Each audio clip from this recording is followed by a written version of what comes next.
You want to know what guys really think and talk about behind closed doors? Look no further. Welcome to the Other Guys Podcasts. You'll most likely be offended, but you'll probably laugh too. So, enjoy.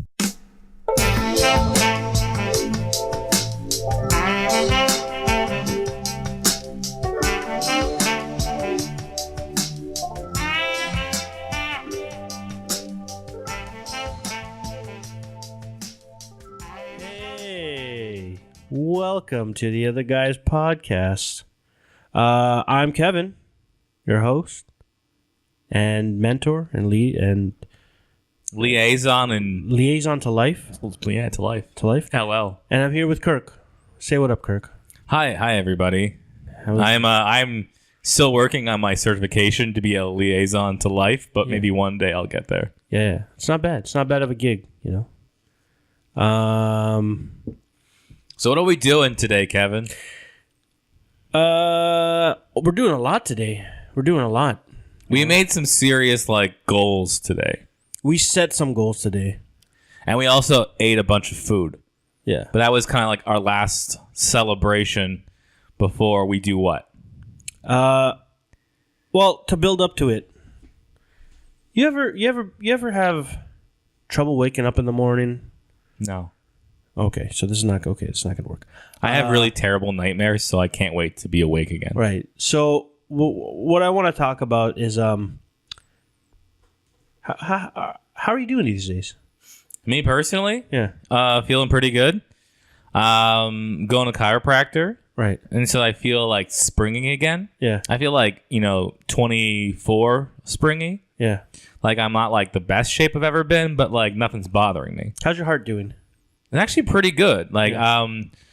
I went to the doctor last year for my whatever checkup thing. I did all the blood work, all the stuff, and I don't have any high blood pressure or no onset of diabetes. Actually, my blood sugar is lower than normal. Yeah. And there's only one thing apparently I think that was kind of a little bit off, but it was off by a point. Right. It was my good cholesterol. Okay. So he's all he said was oh, you just need to work out a little bit more. Right. And so in the last year I've been way more active. So probably it's normal now. Right. So that's kind of what I want to talk about today. I want to talk about health. What are you doing? What are some general what are some general guidelines to make sure you're staying healthy, and if not, improving your health? Because right now I'm because I just turned 30, and I'm starting to feel certain things. You're starting to decline. Yeah, well, no. Here's the thing. Recently, I got diagnosed with degenerative. I can't say it. Okay. Degenerative. I got it. Degenerative. Oh, you know what the trick is? You got to say Degeneration X. You can't say it slow. You got to say it fast. You got to say it like a new feeling. Degenerative. I got degenerative. What was someone was saying something like homogenize or something word like that. That's milk. No, but there was something. It was some word, and I kept saying it kind of wrong because it was in my head. That's how I used to say it. And then they said it out loud, and I'm yeah, I know it's said that way, but it just it doesn't come out of my mouth the first thing. Right. So, anyways, I got diagnosed. Yeah, I know what you mean. Sometimes words how they're supposed to sound, but your brain is just not quite ready to get it out. Yeah. So I got diagnosed with degenerative disc disease. A mild form of maybe osteoarthritis in the hands. I've been having issues with my hands. Pulled my back multiple times. I a couple months ago I had tendonitis in my right arm. General fatigue. I'm starting to when I was under 25. You were a beast back then. I remember you. No, I felt well, here's the thing. I might have been captain of the football team. No, I wasn't. Oh, okay. No. I was. No, the thing is, I was heavier, and even when we were back in the day, we're talking early 20s.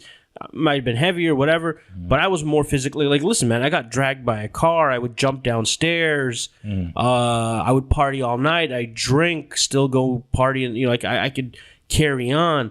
Now I'm starting to feel my mortality. You know what changed for me? At a certain age, I found swimming hard to do. Yeah. Whereas when I was a kid, I took swimming all the time. I always was swimming. It never felt like effort. It never felt like an effort to swim. It was just I'm swimming. Yeah, it's fun. But As soon as I turned like 20, I remember going like, what the fuck? Why is swimming like hard now? Yeah. Like you can really feel it. And More mass to move. Well, more mass, but also your muscle structure is different. Like your muscles work differently at that point. So like I was probably actually a better swimmer at that point because I knew how to swim, but also my muscles were like adult muscles. So it was like when you started like going at that pace, maybe you felt it. But I was just like, I just kind of like wasn't used to the feeling of swimming actually feeling like it was, because it used to be just like a fun thing to do. So then every time I was doing it as an adult, it was normally like for fitness, I guess. Maybe that's what the difference was. But yeah. No, but like other things too. Like there used to be a time where, I could put in a full day's work and then go out and then kill it all night and sleep maybe only 4 or 5 hours and do it all over again. Now I crave sleep. Like sleep is so valuable to me. Yeah, sleep is good. And so like I'm working on things on becoming a healthier person. I feel like you're really dragging this out. I thought we were just gonna get to it. Okay, well, I mean, we're gonna talk about the stuff we did today to improve our health. Or that's where we're gonna start. Really. But it's okay. You can listen. It's like Christopher Nolan. We start at the end and maybe we'll work our way back. You can preamble. You can do what you want. Listen. It's No, I just wasn't sure where you were going with that at first. No one knows where I'm going. I was like, how long is it going to take to get to what we were? Okay, well, no. You seem to know where it's going. What do you want to talk about? What specific do you want? What specifics do you want the people to know? So, I just want to say, I've only had erectile dysfunction 3 times max. Okay, is that what we're talking about? If that's what you want to talk about. No, I don't want to talk about that. No, it's actually something I've never had a problem with. Wink. When you say wink, people can hear you. Yeah, I know. No, I was just trying to fool people. No, because today, I've had this thing for the last few years where I went from pretty healthy, 200 pounds or so. So you know what? Let's back it. Now I'm at a point where I've gained all this weight, and I'm kind of I've gotten healthier, and I've kind of fixed a lot of my issues, but I'm still kind of at that bigger size still. I'm at 280, right? Around there. Okay. So it's for me, it's I feel physically, I feel pretty good. I feel most days I'm walking, doing things. I don't feel a difference between where I was at 230, 220. Right. When I was younger as I am now. And the only difference is now once in a while my back gets thrown out. But it's happened a lot less since I started seeing a chiropractor. So yeah. Well, no. Okay. So I just want to get a brief history of because as long as I've known you, you've always been a bigger guy, and there was a period where you did slim down. Mm-hmm. But generally, if we had to get the average of the times I've been around you, you've always been a bigger guy. Yes, I've always been bigger than you. Maybe there was a time where you've always been bigger. But I remember in college in first year, I got fat, fatter. And then all of a sudden I lost weight, and people started to notice I lost weight, but it's just because I was living on my own for the first time, and this was just poor. Yeah. And so it's a good diet. So poverty set in. Poverty is the best diet. Poverty set in, and I think I got down to 220 something, and people started to notice that I'd lost weight. Also, I was working out a bunch too, but yeah. And then from there, a lot of times I think my thing has always been when I go back, most of the stuff I've ever had to deal with is weight wise is putting on every time I've been on a new medication or something is when it just flies on, because doctors will tell me oh, this might cause weight gain. For me, that's a sign that it will. Right. If it's if it says the symptoms might include weight gain, because for some people I'm the guy who's gonna pack it on. Right. And that's what kind of sucks, because I'm that's gonna happen to me last time. It was oh yeah, you lost this weight, and then I ended up being changed medication, and then I just packed it on. Okay. Crazy. Yeah. And I had one drug I took before bed that I'd be fine, and I would take it, and I get hungry all of a sudden. Yeah. And I would go to the corner store and buy a bag of chips. And, right. And then I'd be eating that and be falling asleep, being chips, So I want to know what your history of health has been like.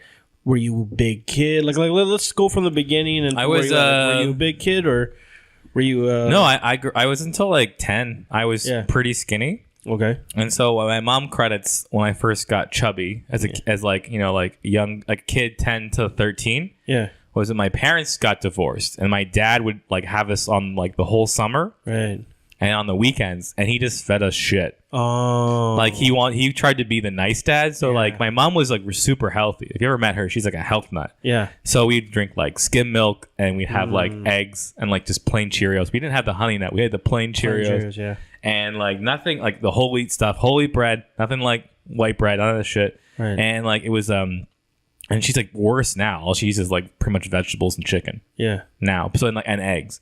So like and I would go from that, and my dad would like have us like first thing we get to his house before we got to his place, he'd take us to like their corner store where he lived, and then he'd get like get whatever you wanted. Get like pop, chips, candy, whatever you wanted set for the night. And then we go to my like Nana's house like normally the next day, and then she just let us sit there and eat like cookies.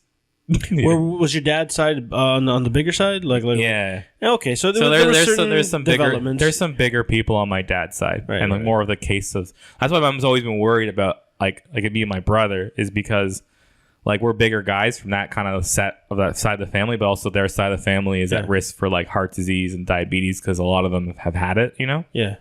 So that's why Mom's always been concerned. But like right up to this point, we've been safe. So Right. I guess so. But like, who knows? Right. And then you get older, and then did you play sports as a kid, or did you Yeah, I was pretty active. hockey and stuff? Like Yeah, I played hockey, baseball. Yeah. I played field hockey for one season. That was terrible. I can imagine so. Played even inline hockey once in a while, rugby. We played a lot of like street hockey. Like we used to be like different, I think, when like, you probably were similar to me, where if you had like your neighborhood friends, you do a lot of stuff. Oh, I played roller hockey back in the end because I grew up in the hood. Played some basketball as well, but I wasn't that great. Well, I had like a basketball hoop in my backyard. Yeah. If it was in Sarnia, we have like everyone has a big backyard. Yeah, we did. We just had a communal court. Yeah. Some people got shot there, but I had my own little court. No one got shot except all those threes in the net. Nice. But yeah, so like, and I used to like play with my hockey net there, and I'd set up on the street and I'd play hockey, or we'd have like this church parking lot we played road hockey, and then have like this park down the street that you'd like go play football or sports. But we had like pretty much everybody in our neighborhood. It was around the same age. We all like kind of did stuff together. So we'd all play sports or do something like, capture the flag or whatever, kind of shit like that. Or, there was a tennis court down the way. My one friend had a membership there, so we go play tennis and like other stuff like that. Also, like my grandpa used to take us golfing a lot, and he wouldn't let us ride in the cart with him, so you'd be forced to walk the full 4.5 hours, something like that. Yeah. So I wasn't that hard to do then, but like it was kind of like, you're like, why can't I ride in the cart? Because he was just trying to like teach you a lesson. Right. So at what point did you just let it all go? Like what? The first time I think I gained a bunch of weight, Yeah. it was like the medication thing, like I said. So I was 16 and I got put on a medication. I came out of the hospital, and the doctor was like, "Okay, we'll put you on this, and this should like help you or whatever with this problem." Yeah. And then I gained I went from like a respectable 200 somewhere on there in grade 10 or 11, to like first time I ever hit like real big, like 270. Oh shit. Was that in a year or no? That was like in 4 months or less. Jesus. So wait, you went from 70 pounds in 4 months? Yeah, from like the summer to like December, basically. Were you eating differently? Probably. It's one of those things where okay. So it's one of those things like it's like the drugs kind of like either change like your habits because they make you like also most of them can make you like eat differently and crave different food, but some of them I don't know, some different ones I forget all the symptoms of some, but some can make your it's your kidney that produces fat, right? So some can actually like make the glands in your kidney, liver, the ones that produces fat. Yeah, that actually can like make you produce more fat, like by like the glands. So just by taking that, it'll produce more fat. Right. So like unavoidably, even if you're not eating differently with some of these drugs, you can start putting on weight. Are you more of a savory guy or a sweet guy when you have your like meals? Like which meals will do you eat more sugar? Are you more attracted to when you do binge or when you go off the rails? Are you a sugary guy or a meat or like a savory guy? I think I used to be like a sugar kind of kid because I used to like go to the corner store a lot and we get so I wasn't allowed like I said, like we didn't have pop in our house with my mom or any sort of sugary drinks. Yeah, and especially no candy, no cookies, no stuff like that. So I think that's the stuff you get when you're a kid because you got a sweet tooth when you're a kid. So you get like the penny candies or whatever, like all like the gummy candies and like the Skittles or M&Ms, that sort of stuff. Yeah. And then but now it's different. Like when we go slam chicken wings or something like that, or get burgers, that's what I'd rather have. Yeah. That's more of my thing now. Like I don't like I have like sweet stuff now. I think like from being on like a diet when I was on keto a few years ago, like that's changed my like, even though like I've gained the weight back and things have changed a bit since then. Right. My perception of how I feel from like going back to trying to eat like processed sugar is still similar. Right. Where it's really hard for me to enjoy it. Like I have a bit of it and it doesn't feel like it used to. It just it's just not connecting with me still, even though like I'm not really dieting that exact way anymore. Yeah. No, I lean more towards the savory stuff. Like I'll take meat over sweet any day, but like there's just certain, like when I do get those sweet cravings, like I need to have it. Like for me, the food that cracks me is maybe ice cream. You're always asking about my roommate's ice cream. Yeah, like, no, is that your ice cream? No. I'm like, no, Kevin. No. Like if I was a drug addict and sugar was my drug, ice cream would be my gateway, or it would be my, I guess it would be my heroin. Drug of choice. It would be my drug of choice. Yeah, because that's the thing. Like, I know you're a pancake guy. I'm like, oh, I'll do all right with pancakes. I still like pancakes. Yeah. Well, I mean, that's one of the first foods I ever learned how to make for myself. Really? Yeah. Eggs are way easier than pancakes. No, I mean, like, we had this, like, griddle, one of those, like, flat griddle things. Yeah. And then, like, I think, like, just, like, one day we had, like, mix or something at my house. My mom wasn't home, and I just, like, learned how to make it because it was that simple. Yeah. But I think, like, I wasn't really interested in, like, using the stove, but this was different because I was, like, this griddle to me was, like, cool. Yeah. Because I was like, that's where the pancakes come from. Yeah. That's what I wanted to make. But I never made anything else on it but pancakes. Are you a good cook? I have my moments. Okay. Like, you've seen some of the things I create. They're all right. They're pretty basic, though. Yeah, I mean, I don't know that much about cooking. Like, say, like, the other night, Thursday. Yeah. I make, like, a butter chicken with quinoa and, like, roasted pepper thing. Yeah. And, like, not like roasted pepper, like, but cut up peppers into my veggies. So, like, that's pretty, like, it took me a long time to make something like that, which is why I always do that, because most of the work is waiting around for the chicken, like if it's frozen chicken. But that's a pretty basic thing. You just cook the chicken, and you stop basically like 5 or so minutes before it would be cooked fully. And then you cut it up, and then you like fry it with some oil in the pan, like some olive oil. And then you put the sauce in, like there's that pre-made butter chicken sauce in the can. Yeah. And it's pretty good. And then you let that simmer for like 10 minutes. And then at the same time, I'm making quinoa. Throw the quinoa in there, but like half cup. And then mixes it in. It like kind of soaks up the sauce a bit. And then you put like your peppers and let that kind of sit. Yeah. And then like, it's pretty simple. But then like, I don't know. That's a good recipe. It's one of my better things. But if I find it takes a long time for what I'm willing to put in, because it's like an hour or more to do that. You know? I'm pretty much good with like any hot entrees. Not really great with baking. I'm not a big fan of the whole weighing. Like I've baked cookies before, but I'm not a big fan of like pastries and shit like that. But like as a kid, I learned how to cook through like seeing my parents and all that stuff. So when my first meal that I ever cooked on my own by myself, because there would be times where I was maybe 7 or 8 and I got left at home alone and I was just chilling. I basically made soup. Where like because I know you had to boil pasta, right? So I put the pasta in, and I boiled that up, and then I was like, okay, well, flavoring, like you got to put flavoring, like thing, and I didn't know anything about stock or sometimes using bones or whatever. So what I did was I just basically put salt and pepper, but a shitload of salt and pepper, stirred that up into the water. So I took it out, put it in a bowl, and I took a bite and basically it was salt and water on noodles, and it was shit. It was really shit. That reminds me of you said baking. I made muffins once. Yeah. And I found this recipe in my mom's book, but then the thing I didn't read in the recipe was it said, this is the base of the muffin batter, but you should like add in blueberries or some sort of other like thing to it. Yeah. Or like rhubarb or whatever. So like I think like I just made plain muffins.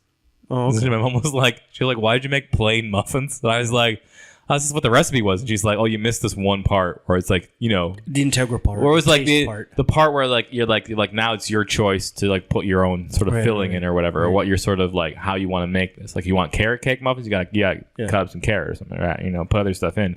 So it was just weird tasting, like it just tasted like a weird bread. It looked like a muffin, but it was just like bread. Well, see, that's the thing that I think how I eventually learned how to cook was taste. Like I the more you eat, the more flavors you know, and the more things like. So like another early meal that when I was coming up and I was a kid that I made, because we didn't have much, or like I remember I was at home and I wasn't left with a lot of food.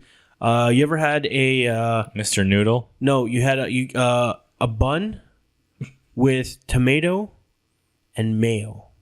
Tomato mayo sandwich. No, I've never done that particularly, but I've done that. But tastes good. And you got to bake you bake the you put the bun in the toaster until it's a bit toasty and crunchy. Mm-hmm. And then you put the 2 layers of mayo on both things, and then put tomato in between. Ghetto as fuck, but it got the job done. Well, I think we did something where it's not that different, where like like a BLT sort of thing. Yeah, it's like a BLT, but without lettuce and bacon. Just a tea sandwich. Just toasted tea sandwich with a bit of mayo. Yeah, but no, I think I learned how to do that, or like there would be like someone. I think I made that for myself, like somewhere around like that age, maybe. Someone just like we might have had like pre-made bacon or something. Yeah. So I feel like I definitely had that when that time. I've done that sort of similar thing. Yeah. I mean, I think like I'm not that great at making stuff, but like I got like what I like down.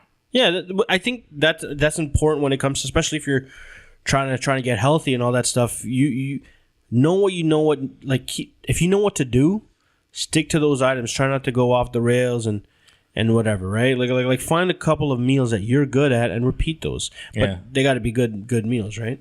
Yeah, because the one thing I do, I think that's good. That was the one thing you had that I make. That protein yogurt. My protein yogurt. I've had that before, yeah, but it's no, but like that's kind of like one of those go-to things that I know I can like make really fast. Yeah, like you just gotta dump your protein powder. It's called a protein sludge, I think. Whatever. I used to call it shitty ice cream. Okay. Shitty ice cream's a better name. Okay, yeah. Sure. But like do something like that. You can mess with it. Like if I had blueberries, I put blueberries, or banana if I want to. Most times I can just put in like the protein powder with Greek yogurt, and then I have not chia seeds, but what are the other ones? Like the hemp seeds. Yeah. The whole hemp things, whatever. And then you put a bit of granola at the top. Yeah. So then it's like a good little. It's pretty hearty. Yeah. For like for something that you can make really quick. But yeah, one thing I think I do a lot now is that it's simple and it's like I think pretty nutritious. Like just a big shot of nutrition is the like doing a smoothie is pretty good. So like I try to think of like find all the things I can to throw in there that's like healthy. So like today I did one where it's like I threw in like the rest of the kale I had. So like a big handful of kale or so, and then like I cut up a mini cucumber, the whole cucumber, protein powder again, like the frozen fruit mix I have, and it's like cucumber. I'm sorry, not cucumber, but it's like mango, strawberries, peach. It's pretty good. You mix that in, and then get like a bit of yogurt, and then some kefir, and I feel like I got all the things I need, like the fruits, veggies. It's got like protein, it's got calcium, and it's got like probiotics up the wazoo. Do you enjoy that? It's pretty good. Okay. Like it's a good. I don't know. When I hear kale, I just don't really. Well, the thing is like the protein powder, I think is the major flavoring of the whole thing. Yeah. So it kind of like takes the flavoring. So I found the best way with kale is you take off the leaf. You don't put the stalk in. The stalk is really bitter. Why even go that far? Well, I always take off. You take it off anyway because then you gotta like blend it, right? And then if you take, I always break it up so then it will blend better. But do you not see the redundancy of kale? Like you're putting kale in your shake and then covering its taste with sweet and delicious flavors. Why even put it in there? What? I don't get what the point is. It's like the healthiness of it. It's like healthy. The kale has vitamins and nutrients, like in fiber, that's good for you. It's like just as good as broccoli.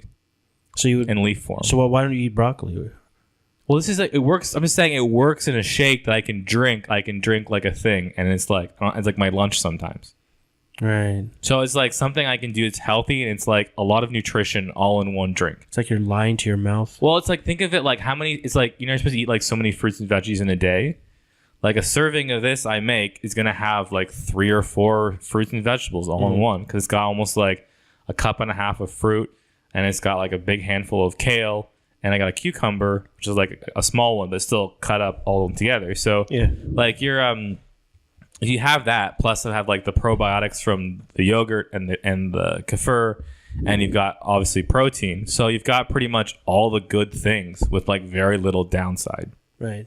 The only thing is it doesn't really fill you up in a way that like a meal would because it comes like a drink, but. I mean, it's still better than a drink, I guess, because like where do you get all your health information? Because I've seen you when you lost a bit of weight. And my mom's a pharmacist, and so she used to run this. That still works for this company called Ideal Protein, and so she was very informed with like diet and exercise and all that sort of stuff. And she's someone who like she lost, I think back then. I think she was like, I forget how much she weighed, but she probably went down like 30 or something, 40 pounds. Right. And so now she's been like 120 pounds and she hasn't like put it back on. So she's like very focused on it, and she knows because she's on like the edge of information. Like she gets information that most people don't get because she reads like pharmacy journals. She's on the inside. Well, yeah, she reads like these pharmacy journals, and she knows all this. Like she goes to conferences where they have these like meetings of like, oh, like this is diet information or drug information. So she knows a lot. Okay, well, what does she think about? Does she know about keto? What does she think about keto? Because I know some people that are on it. It's good. I tried it for 2 months. I want to say that it works. It's just it's a hard thing to stick to. Well, that's kind of what. And you have to do it, and you have to do it correct too, because I believe there is a bad way to do keto, and there is a good way to do keto. It's a very tricky line. It's a very specific way to do it. No, there was a research. They said like there was like 80% of the people doing the keto sort of diets, that were never in ketosis. Yeah, the actual like act of using fat to burn properly because the diets weren't set up correctly. Yes. So like people were like spinning their wheels basically doing these diets, and they're just, you know what? So like you might have been one of those people, because like when I was doing the Ideal Protein diet, which is similar to that, it's different. Like the way they promote keto now seems to be kind of just like what's that one, like the Atkins, right? Where they're like, you can have bacon and eggs and all this fat and stuff like that. Whereas when I was on the one I was on, it was like very regimented, and it wasn't promoting high fat. It never said high fat. Well, the whole idea with that is ketosis is that you want to limit your carbohydrates to the point where your body starts to burn your fat instead of internally instead of your carbs. There's nothing to do with high fat diet. It shouldn't have to do anything with that. So it's really the one that you're describing is basically a low carb diet. You're running on very low carbs.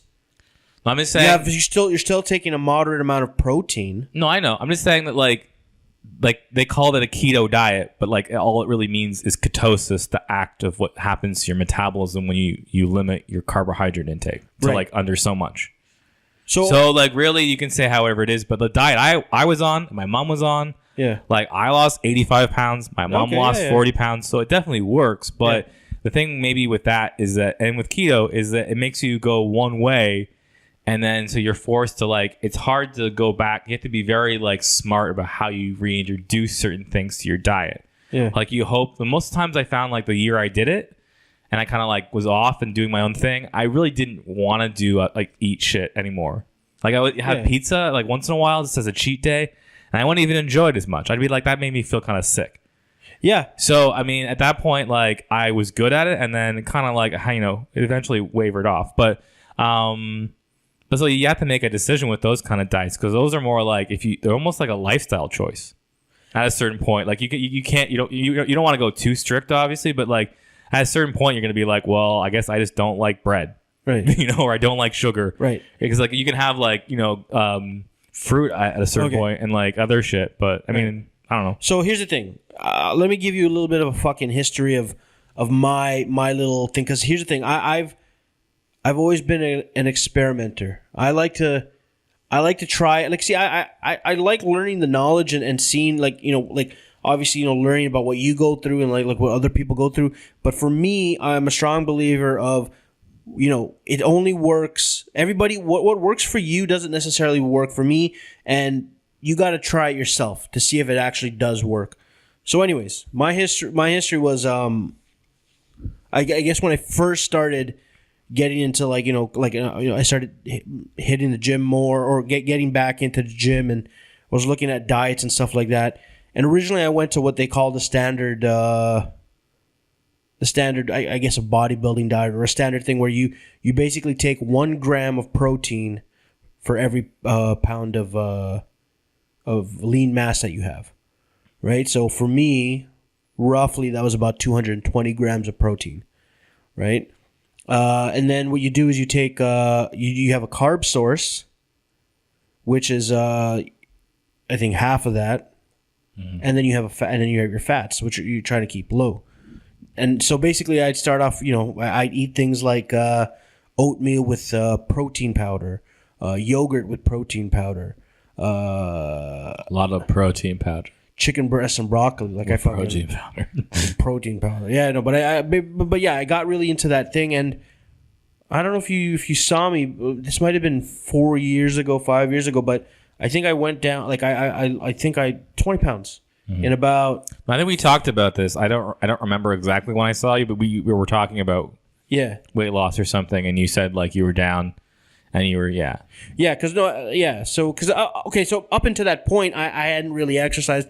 Actually, when we went to school, when we went to college together in comedy school, health was not even like. I mean, we were fucking doing kegs and like health was not even. And for me, when we were, I was working out. I wasn't. Yeah, I wasn't. No, because like, dude, like, I mean, I worked out prior to college because I went to the gym thing, but I never took it seriously. Yeah. And prior to that, I had this idea going into comedy school. I want to be the next big guy. I want to be the next Candy, the next Farley. And I equated, being a big, heavy guy with fucking comedy, right? So that was my thing. So I didn't, whatever. But then I left, school and got into the real world. And in the real world, being a big guy doesn't always work. So that's where the comedy comes from. How you don't fit in. Right. Because you're fat.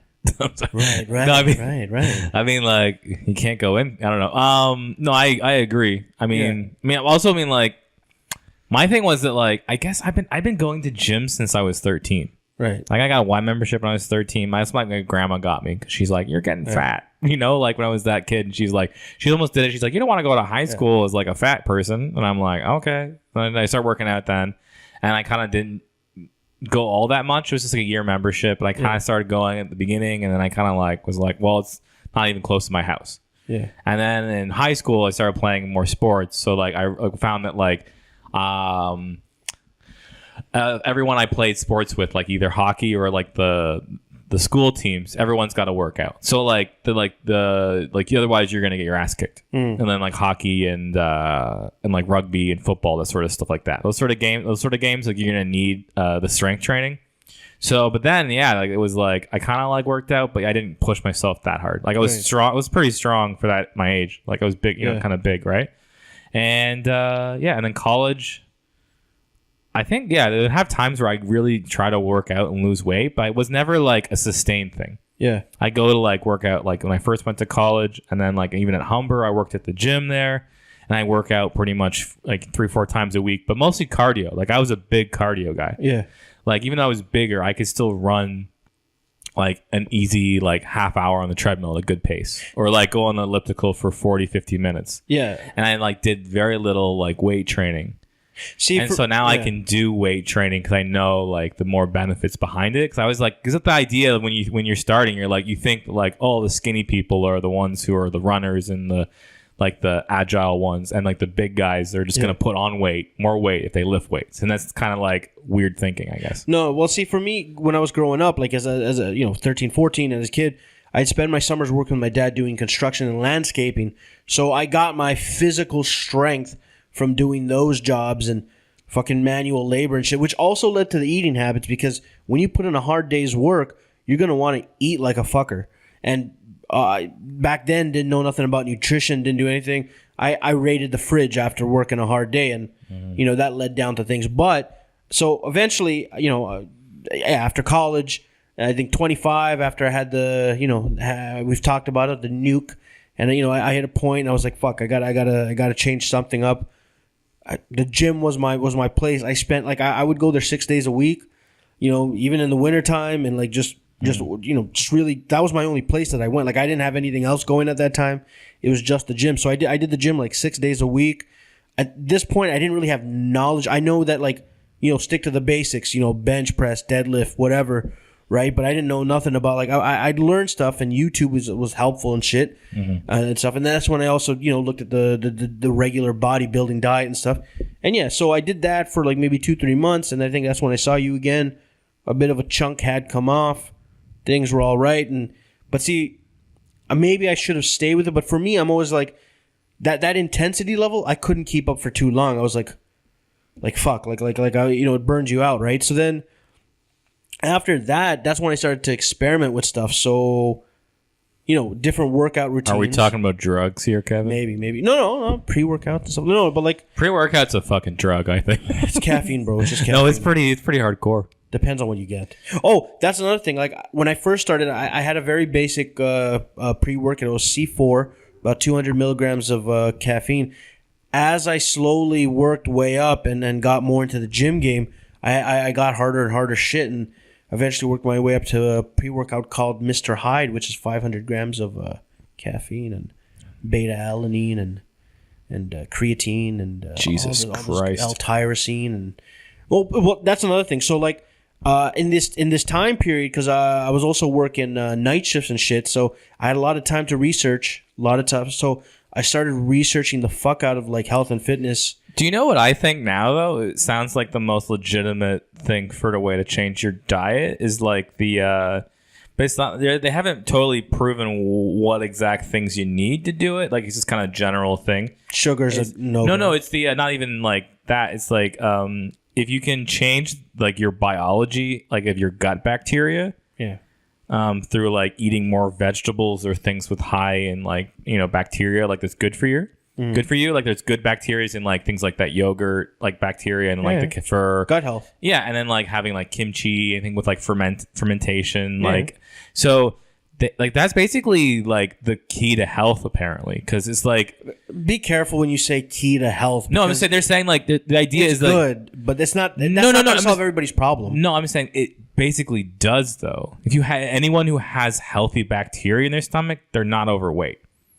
The reason most people are overweight and have issues with losing weight. So you're saying if a 500... No, I'm not even saying this. It's just what the research is now. My mom tells me there's this. There's a lot of research like that, yeah. No, I'm just saying, it's one of those things because so many people, if me and you, we've been big and we're we've tried all these things and it's but it could just come down to our biology more than the things that we're, Yes, but here's the thing. So, but then the idea now is that, what's hard is just there's a couple of options. You can slog away and just keep eating vegetables and making your overall gut bacteria healthier over time. Okay. Which is who knows how long that'll take and what you need to do that exactly because they don't know. Okay. Or you basically get a transplant of fecal matter. Yeah, fuck that. So I'm just saying So what you're saying? I'm gonna eat shit? You don't eat shit. They put it in you. Ooh, fuck that. It's not shit, but it's I guess it would be. It's basically you said fecal matter. It's That's a fecal matter transplant. So I know you're taking it a certain way, but think of it as then it takes over. It's good bacteria. It's healthy, and your system gets flushed of the bad bacteria. So it's like getting a new heart. And your heart's bad. Just think of it that way. Yeah, I don't how would you go about doing that? People do it. No, people do it, but it's only for really sick people who have colitis and those sort of things now. So the average person, they're not gonna approve that sort of thing. Of course, it's for people with very bad internal systems. Yeah, but it's one of those things that can fix a lot of things. So I'm just saying that it's one of those things I think that it's interesting where it's going because the more I've read about it and been told about it, yeah. Is that it's a very important key because not only does you have more bacteria cells in your body than you do elsewhere overall. Yeah, you have billions and billions, and maybe even trillions. Yes. So and the idea that the people that are learning now is that your gut bacteria and stomach has direct receptors to your actual brain for what you want to eat. Yeah.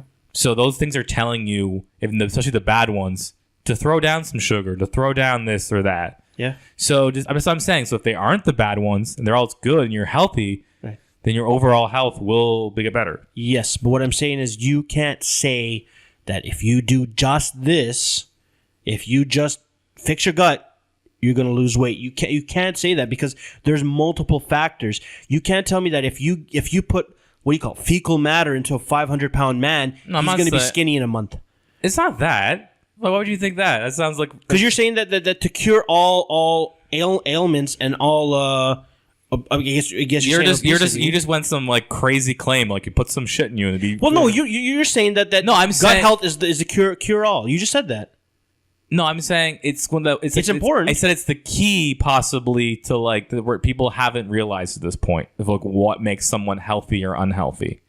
That's all I'm saying. You're taking it as like an objective thing. Okay, well the objective right now is weight loss. We're trying to just I want to dig into that. Yeah, that's basically. I watched a whole thing on this, and it's like they were showing like patients who were like they're like our size or bigger, and they couldn't lose weight. They exercised, they ate a certain way. Okay, and they said it came down to these people basically that they had like poor biologic makeup. Okay, and so like that's what I'm saying to you is that like what I was started with was the whole idea of this bacteria of like how you can eat differently. The only issue is that like you can throw stuff at it like good bacteria, but like what's the right dose of which? All I'm saying is that like having it can make the difference, but like changing your bacteria in your stomach over to good from bad is something they don't know exactly how that works because they don't know what's the right. It's like a recipe. Yeah, they don't know exactly what portion of this bacteria, that bacteria, and if that would kill off that bacteria because there's billions of them, trillions of them. Okay, so it's hard to know. Okay, that's all I was saying.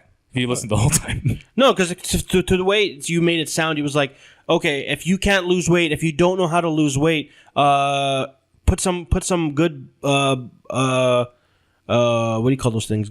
Gut health. Basically, fix your gut and you're going to be all good. I'm saying it can make a big difference. Like, it can help. Like the key. It can aid. It can aid. It's like the key because that's like the control of all different things in your system. So what do you think of exercise, though?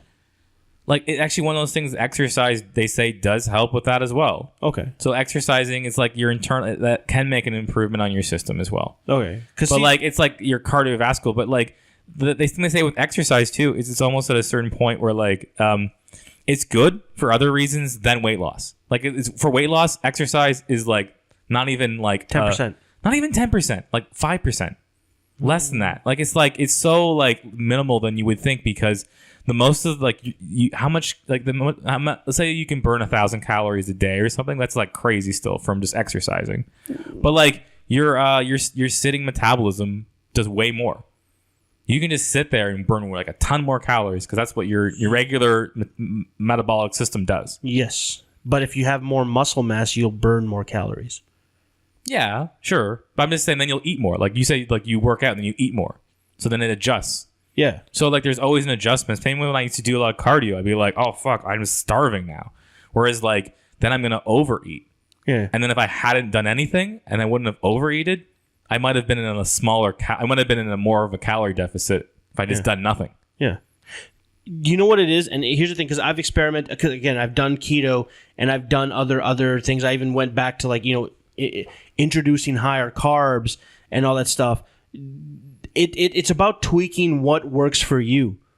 Like you can, if you're saying, fix your health and eat kimchi, but you're not going to exercise, I don't think it's going to, like, what do you call it? Calories are also a factor. You can't tell me that if a guy, eats all the good all the good gut bacterias, but is still eating 4,000 or 5,000 calories a day and not who's eating that much food? There's some people fucking eating that shit. Well, I mean, like I'm saying, like you're because this sort of diet is more forcing you into like a plant-based kind of diet. Oh, are you promoting veganism? No, but like those are because like the best things in your body system, like that occur naturally, would be like fruits and vegetables because of how they break down. Okay, so they create good bacteria. Same with like the. Well, it's like kimchi and those sort of things because they're already fermented. Kimchi's good. I like kimchi. So there's kimchi and there's like sauerkraut and then there's like what's the drink? The There's kefir, but there's the other one that's like a pop. Oh yeah, is it an Asian one? I think it's an Asian one. I forget it. Yeah, I used to drink it at work. Oh, you know what I drink? Apple cider vinegar in the morning. That's what I do. I take shots of that in the morning. Yeah, that's an interesting one because that's like what's it satiates you? It's a satiation. Yeah, it's like because it's more or less it like stops receptors for hunger. Well, but I don't think but it has like the organic stuff they say you should take, which I have some of that too. It does have like fermentation in as well. For me, the reason why I take it's like the mother. I'll take a shot of that with a cup of water, or I take a shot of that and then water, and then I'm like not like I don't feel like eating, right? Mm-hmm. And then I'll chase it down with a black coffee maybe an hour later, and then so that's another thing I've been looking into, intermittent fasting. I don't know if you have heard of that. Yeah, I was doing that for a bit. Yeah. I didn't really stick to it. I just found it hard to like. Well, basically, I think I kind of do it anyway. Yeah, well, I mean kind of there's in a different way, protocols. Because I do like we've talked about like my butter coffee thing, right? Yeah, we've talked about. So I feel like if I do most, tell the listeners what butter coffee is, because butter coffee is a thing. It's also known as bulletproof coffee. That's the brand name. Yeah. I don't know who exactly started it originally, but it was like made famous by this one tech CEO, and he wrote the book, the bulletproof book on that. So basically, it's your black coffee, and they say it's best to have like a darker sort of blend or something. I guess dark roast, preferably with a French press. And then you put it in like a scoop of what they say grass-fed butter, which we can't get in Canada, unfortunately. So I just use like regular unsalted butter, and then a 1 tablespoon or more, depending on what you feel like, of MCT oil. And it actually is like a pretty good drink. How many calories in that usually? Roughly, have you ever done calorie counting on something like that? Because fats in general are higher caloric than. Yeah, it's kind of not. I don't know. It's gonna be around like 200, 250 or something probably for the whole thing. Because like a scoop of butter, it's just like a tablespoon, and a tablespoon of the other thing. So they're both like that's where most of the calories come from. Those 2 scoops, and also I put in collagen peptides. Now I bought that recently, so that's like something that like you can put in. What do they do? Collagen, isn't that for your skin? Yeah, it's like that's what the makeup of your skin. So this is like the powdered version of it. So it's something that works really well. It blends really well into like a hot drink. Why are you taking it? Is it because you're ginger? No, it was recommended was the thing when I looked into it, and it's like it's really good for not only your skin and your hair, and it's also good for joints and all like elasticity in yourself. Oh, I use glucosamine and chastacine. I take pills for my joints. Fish oil. Do you take fish oil? I used to. My mom used to just give that to me because she used to get it at her pharmacy. Yeah. I haven't had. I mean, it's good. It's good for your brain chemistry and stuff like that, and like a few other things. But multivitamins. Do you do any of that? I don't know. I used to. I bought them all. Like I'm in and out, but I did I did the ones at GNC for a while when I had a membership there. They're fucking expensive, man. Well, no, I just like I got a deal on them because I had a buddy who worked there, and I had that like gold card, and so I used to go there like all the time because I worked in a mall. Yeah. And I'd buy like protein bars, and I would get every once in a while to get stocked up on vitamins, right? Yeah. You know what I noticed? But yeah, the butter coffee I think is good. It's a weird thing. I think like I may not be getting it the best version because I'm not getting like grass-fed butter. But like I don't put like that much butter in it. Most of it is the MCT oil, and then also you put like cacao powder, and you get a bit of like brain focus, and it's a good thing to have because it's like the same what you're saying you have in the morning, except it probably works better because it doesn't spike your blood sugar. Yeah. You have that, you feel full, and I can make I can make it in 5 minutes, and then I don't have to worry about food. And then like basically it takes from me longer than I have to worry about eating than it would normally. Because if I had like toast or something, I'd be hungry by 10. Right. So here's the thing that I noticed ever since I got diagnosed with the osteoarthritis and certain things, and I've been having like tingling and stiffness in the hands. Since I started cutting out or just I've been really trying to dip away from sugar, just sugar in general. I've found that not only does your satiation go up, but inflammation goes down as well. Mm-hmm. So like I'm like honestly like as far as I'm concerned, I don't have a place for sugar. Like as good as it is, I'm trying to eliminate that shit as like I don't think there is a diet out there that promotes sugar. Because if there is... Well, I mean, like, it's always been kind of like a sweets and stuff that's never been thought of as great for you. But, like, it depends how far you take like sugar, because basically what my mom will tell me is that like all carbohydrates, basically that they immediately get metabolized into sugar in your system. Like that's like it's glucose. So it's like white bread becomes sugar basically to your system. How your system breaks it down. Yeah. So that's why like it's like all the like those sort of people in those diets, it's like it's basically the same thing. So I mean like so you're good for doing that. I think like it's good to like limit, because I think people like there's even like I don't know if you ever saw that book, The Wheat Belly. No. My mom and my dentist were always talking about it. Like it's just like basically it's a book where they're kind of like talking about like what like wheat and sugar and that sort of stuff does to your system. Complex carbs, yeah.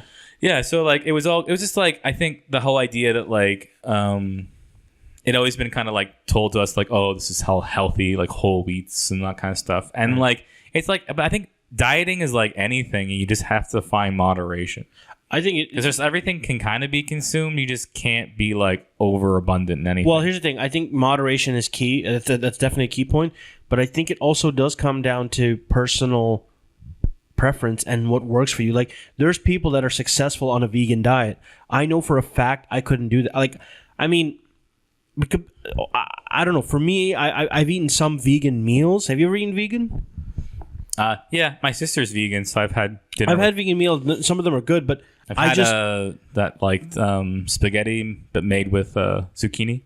Yeah, I've had that too. I just know for me, I don't think I could sustain a vegan lifestyle. No, it's hard because I think it depends. Like, if you want to be a healthy vegan, then that's tough, because it means like you can't, like, 'cause a lot of places you go out like that have like restaurants, vegan stuff probably isn't like, it's like healthy. It's not as healthy as it should be. So then like you're trying to like lose weight and be vegan, like it means you have to make all your stuff. Yeah. And like that means like going to the grocery store, it's not like the pre-made stuff is like probably got like, you know, it's probably got eggs or milk in it or that sort of stuff. So you have to like learn how to like make all your own shit. Yeah. And then the opposite, or otherwise you're paying a lot of fucking money for shit. on the opposite end of the vegan diet, have you ever heard of the carnivore diet? Oh, I've heard this through the Jordan Peterson thing. Yeah. Him and his daughter. They're on it. It was her. Well, that was like them. It was because she had some sort of like. She had a lot of issues. And it was like that was the only diet that worked that cured all her anxiety or something, right? Or something like that. Or? But here's the thing. Like, I listened to the interview. Mm-hmm. She believes in it. She works for it. I'm not gonna fucking not like. I personally won't try it because I don't think it's not a diet. This sounds like this fixes things that were like otherwise wrong with them. But the thing is, people do go to it when they want to try it. Like, some people try it to lose weight. I mean, like, sure. I don't think it's sustainable for everybody. No, but I mean, for her like, it is. But it sounds like, I mean, it probably isn't like the perfect situation for her, I would imagine. Well, it sounds like she's sick in other ways. Yeah. That she can't have certain diet, and this is the one sort of diet that she has to be on that like allows her to be like the most, I guess, like without symptom. Yeah. So I mean, like this is different than like for her. She was never overweight. Yeah. It was just like I have other issues with like, what was their issue again? Like something like. She had a lot of like was it joint stuff or something? Joint breaking bones and depression and shit like that, and it's yeah. So like that sounds like I don't know. I wouldn't say like that's a diet, but like that's a like it's like. But here's the thing, it's working for, and that's what I'm trying to get through is that you got to find what works for you, man. Mm-hmm. Like listen, I think keto. I've seen people it works for. I wonder if you should do one of those like there's a test thing you can do to see what like food allergies you have.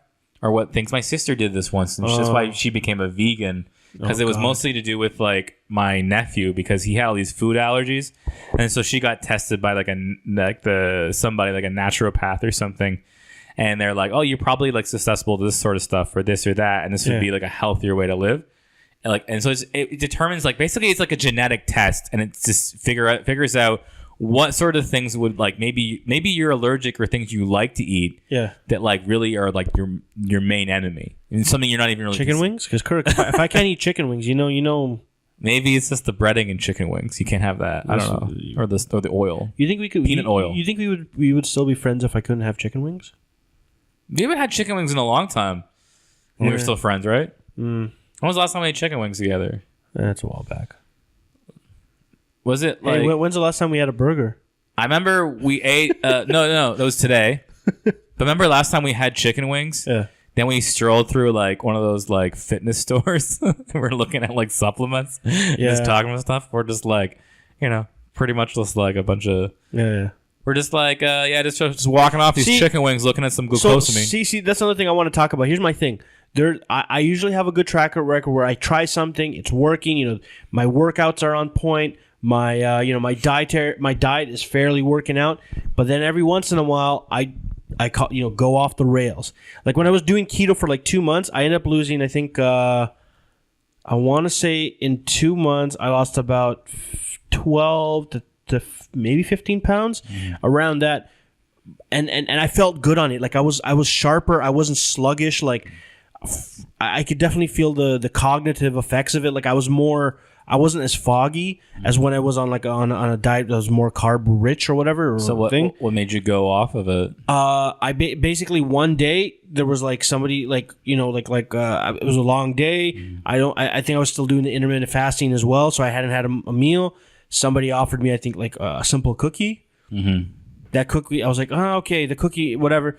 And I felt a little sluggish. And then after that, it was like, oh, well, that's the thing. Self-sabotage. Once the cookie, I was like, okay, well, you know what? Once today you've I'm already go broken down, you're like, I'm going to go. And to then the that next led thing. to, I think that day I took down like a fucking pint of ice cream too. Like I fucking went. And then here's the thing. And I don't, if you've ever been on keto, I don't know if you experienced this, but like when you're in keto and you're feeling good, you're feeling great, you're feeling sharp, and you immediately go back to eating carbs and sugars, when you crash hard. Like after I ate that, I went into like a food coma and just was barely able to stay awake. Yeah, I told you that. And I told you I get like pizza once in maybe once or twice a month. Yeah. Actually, no, it was maybe once a month because then I would do it and I really like it. It was and then that was my night. Sluggish. And then it would be like if I was off for the weekend or something like that, then that's like the one. I'd be like that'd be next. I eat it on the Saturday. I need the Sunday to recover. And then I just gotta hope that by Monday I'm back to normal, Yeah. Because it was just it's not only does your stomach feel terrible, you're right, your brain function feels like you're kind of in a cloud. And then for me, it took maybe about 2 or 3 days of going back onto keto to get back into it. So for me, I think yes, if you can stick to it and you can do it and you feel great and it works, stick with it. But if you go off the rails, it's too much of a fucking thing. So now, no, keto, I don't think it's good for people to it's almost not good to have a regular cheat meal. No, you should. No, you should. I think because my mom was always I was like, do I get a cheat thing? Normally that's a thing in diets. I always thought, and she's like, no, you shouldn't do that. And then I would do it every once in a while, and then I would be like, oh fuck, and I kind of stopped doing it. And I kind of got used to how I ate. Yeah, I was like, I'd find other things I like to eat. She get these those protein chips. Yeah, the Quest makes them. She had her own thing. They made them, and then they had these snacks or the protein bars.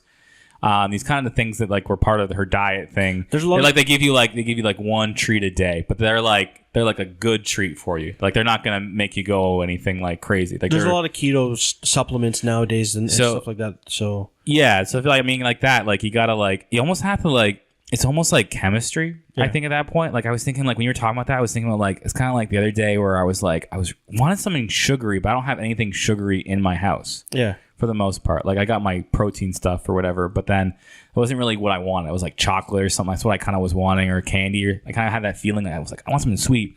Yeah. And it's almost and then I thought oh yeah, I got some of that that Kool-Aid mix. You put it in water, right?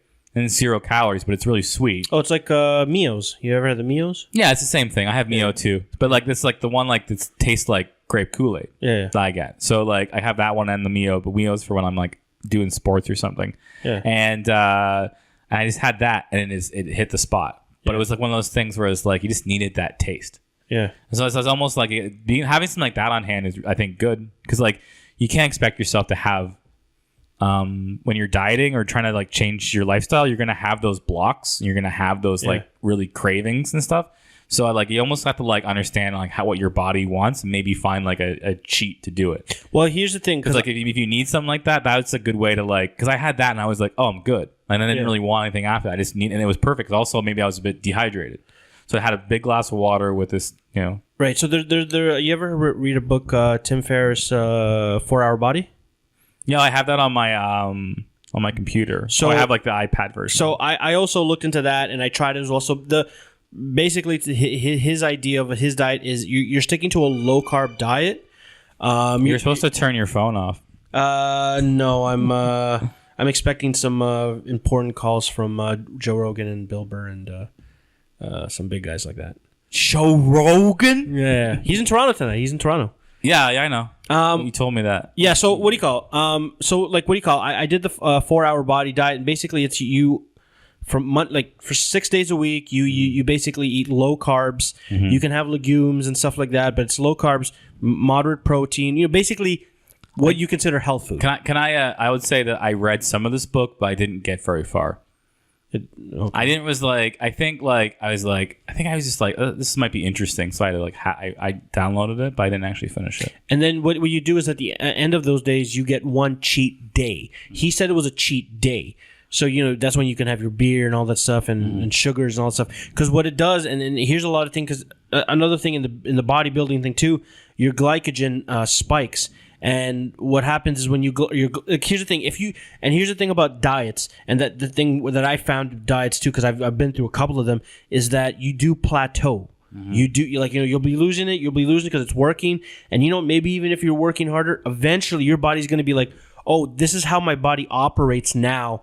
Your body's going to like set the levers so that, okay, we don't have to burn as much. We know how it works. So that's why there's a big thing. You got to keep your body guessing. And that also works when it comes to diet.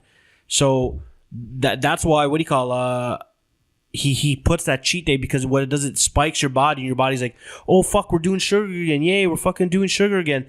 And then you cut it off again, and then your body continues to drop. So I did it. Yeah. But again, the cheat days will just get too crazy. Can I say something that... I know I talked to Murray, and he's doing Weight Watchers. Yeah. And I agreed with him that you should try something like that, where it's like not like a fad, just like eating better. Yeah, and but like, these aren't fads. These are scientifically backed things. No, that work I'm not for saying people. not saying they're. Okay, what I'm trying to say is that they're fads in the sense that they're extreme. They're one way, and then they can easily flex back. Or it's not teaching you how to eat properly, really. Okay. So I was just all I'm saying. Don't be. I'm not. No. No. You look like you were being defensive about it. No, because all I'm saying is that you just need to learn how to like use that kind of dieting, because then it promotes like zero points for like the good stuff, like for like fruits and veggies. Okay. So you'll learn to be like, if I want to be full, I got to eat fruits and vegetables, and then it trains you, and then it's like keeping score.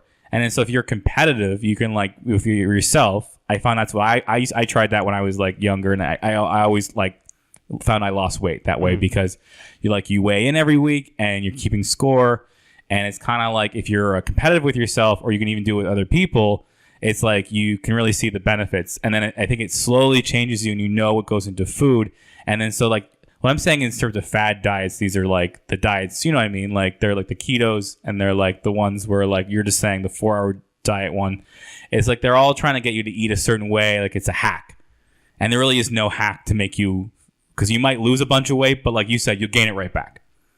And a lot of these diets. So like you really just have to learn how to make a choice that's going to be the rest, like not the rest of your life, but like a healthy choice going forward that you can stick with. You can make small adjustments here and there, and find like, and you said what works for you. Because I always found like those diets were hard, because at first, I remember I didn't like, when I was a teenager, I didn't like vegetables. Maybe I had like an apple and a banana here and there, but I was like, I didn't like anything like I think veggie wise other than like baby carrots. Right. But so I'm just saying, like, if you just like figure that out, like you could try to like, because that's the way like you can, because those diets, you can be on those sort of diets, and you don't like, you may not lose as much right away, but like if you stick with it like as like a life kind of goal, you're going to do well. No, but here's the thing, because I've looked into Weight Watchers, and it's point counting. But the thing is, I'm currently calorie counting, and I just want to know, because have you looked into it? I haven't actually looked too much into it. I know it's working for Murray and stuff, but like, what exactly do you do? Because I'm calorie counting. It's similar, right? But like it's almost like you know how we talked about like they changed the counting a bit, because we were talking about like how I said like, oh, calories aren't really calories. because of like it doesn't take into account the nutritional value of food, like protein, fiber, fat, that kind of stuff. Okay. Whereas the new counting kind of does. So like an egg on its own, if you make like 1 egg, 2 eggs, it's 0 calories or 0 points. Okay. I think up to 2. So you can have like a breakfast of 2 eggs and a coffee. Okay. And like if it's black coffee, then you're probably at 0 points for your breakfast. Right. You get so many points per the day. Right. And same with fruits and vegetables. Those are 0 points. But then say if you're into something else, and depends on like the size and the portion, obviously, like the points go up. Right. So it really makes you recognize like it's like a budget basically. Yeah. And you're seeing it like a more simplified version than like counting a full calories and stuff, right? Because like I think that kind of like, you know, this is like a simplified version. And then a lot of times I think I noticed was like you have like an app and a scanner on the thing. Are you on it? Are you using it? No, Murray was showing me. I've done this in the past, as I'm saying. So I did a similar thing. It's changed since I did it because it used to be like basically 1 point was like 50 calories, and they didn't really, and they had the 0 calorie veggies, and then I think that was the only thing they had that was 0 calories, and some other weird things like that. Right. So you kind of, back then I remember learning how to do that, like how to like be like, well, I want to be full because this was like hard to do this sort of diet if I'm going to eat the same way. So then that's what I'm saying. It changes how you perceive food because you're like trying to budget you know. Right. So, are you going to get on it, or what are you like? No, I was just saying, like, because I thought of you. We were talking about you for some reason. Where I was like, I've got my own things. I've been making better choices and stuff, but like, I think like, no, I just mean like that kind of like ideology, not just Weight Watchers saying you have to do that per se, but that kind of ideology of just making better overall choices and just starting to like pick apart what you can do better instead of like here and there, instead of like making these like really out there like experiments. Yeah, but the thing is for me is that like because like I've just known you and you've always like I don't think you've been gone up and down. Same with me, but like you've always been like around this size. But so I think you could do really well if you just like had an overall goal, because you seem to be someone who's not focused on the long term. Like, you're kind of like, I want to lose this weight right now. And then you're gonna like you might have a crash diet and then it's gonna come right back. Because for me, it's not about the end game or the thing. I want to learn about this field, this area. I don't want like from what you're making sound, Weight Watchers, and the reason why I haven't made the plunge to it just yet, because I'm not. Here's the thing. I'm not saying I'm not going to, and you know, I'm saying the reason why and the reason why I haven't jumped to it as of yet is because I still want to learn for myself. Mm-hmm. What's out there. Yeah. Like if I jump to Weight Watchers and it works, I'll be happy that the weight is off and all that. But for me, I want to fulfill a need of like wisdom that comes with it. Yeah. Like Weight Watchers for me feels like if you do it, you're gonna get it. You're gonna get your results from what you say with Murray and like what you experience. No, Murray and his girlfriend or fiance, they said that they've done really well. Yeah. And I think it's kind of like, but yeah, maybe them because they have the other person doing it with them. You know what it's like? For me, it's like... I remember I used to do this. My mom was also doing this, but I was looking when I was like 17 or 16. Right. So my mom was doing this, and she was going to meetings, but then I remember she had like, that's when they first had the online thing. Yeah. So I would just log, and then she just gave me a password thing, and I set up a profile. I never went to meetings, so I was like too embarrassed as a guy to go to like a Weight Watchers meeting. Oh, you guys do meetings? No, like they used to. That's the whole thing with Weight Watchers. They used to have like meetings, right? Oh shit! But it'd always be like middle-aged women, right. So if I was like a teenage boy, I wouldn't really want to go. Yeah. So, so my mom gave me the login, and I would just like every day like log it on my computer, and like like most of the times I just found out over time, at least then, was that you kind of like you'd only eat so many different things, right? So like after a while logging it became easy because it would be saved. Like if I had like Cheerios every day, then like I can like cup of Cheerios and then milk, and then that's like already ready to go. Right. So for me, I like to equivalate my my experimentation to diet and exercise to a drug addict. A drug addict who has tried all the drugs in the world. After he's had his rehab and he's come off it, he has a world of information and thing. Because for me, what I want to do is I want to come out at the end of it and talk. Like, if here's the thing. If I do, at the end of, when I do finally lose the weight and I get to where I want to get, maybe it's through Weight Watchers, maybe it's through whatever. I want to be able to, like, when people ask me, hey, how did you do it? I'll give them a long fucking thing of like, listen, I tried everything in the fucking book. He's like, you know how I did it? Reptile semen. Listen, if I can ever say that, that'd be fucking sick. They're like, really? Yeah, I gargled on that shit every morning. I gargled Lost down. 20 pounds in a month. You know, but here's the thing. Like, you know what the secret was with the iguana? It was iguana cum. Yeah. Wasn't any other cum. No, but like for me, I want to be able to have that experience of like, I've tried it. Some of it works. A lot of it doesn't. Yeah. And that's where I'm at right now. No, I mean, I'm the same. Like, I think, like, there's so much information. Like, you're drinking your kefir. I don't know. Maybe I'll get on that, but I'm not really about it right now, so... Well, I think, my thing with that is I have noticed, like, I feel like my stomach feels healthier now. Yeah. And I feel healthier. And, like, I'm doing a lot of things. Like, my weight hasn't really changed too much, but, like... I think the combination of all the things I'm doing, like getting the chiropractic done, means I can move better. Yeah, I've been doing that. Getting more exercise. Like, you lift weights? Yeah, I lifted weights just the other day, Thursday. How much can you bench, bro? I didn't bench. I did pec flies. So it was like 120 pounds on the thing. I don't know if is that right, or kilograms? That's cute. So, I did that. And I did some other, like, I benched today. I did some free weights, and I did another machine, like a row for my back or something. I did 225 today. I haven't done it in maybe about like 3-4 months. For a bench press or something? For a bench press. Okay. But I'm used to bench press like 200 normally. But I hadn't my done it in a goal while. used to be like to try to like get to my actual, like, you know, when you meet your weight. When I was like 240, I was like, that was bench 240. Well, I thought that was doable, because I was like, everyone I knew was like, if you can bench your own weight, that's a good benchmark. You know, no pun intended. To be that's like when you're fit. Yeah. But I was trying, but I think I got to like one rep of 220 or something, or 220 around that, or something like that. Yeah. And I just maxed out. I was like, that's too fucking much, and then I just never really tried again. I like the bench. The bench is like that ultimate like do or die. You know? Yeah, I guess. Do you like the gym? Because like that's another thing. I one time I was at this gym in Sarnia I used to have a membership at, and it was like part of a hotel or something. Yeah. And it was just like their hotel gym, and it was That's part Sarnia. of it. They got to do 2 for 1. Yeah, right? 2 for 1.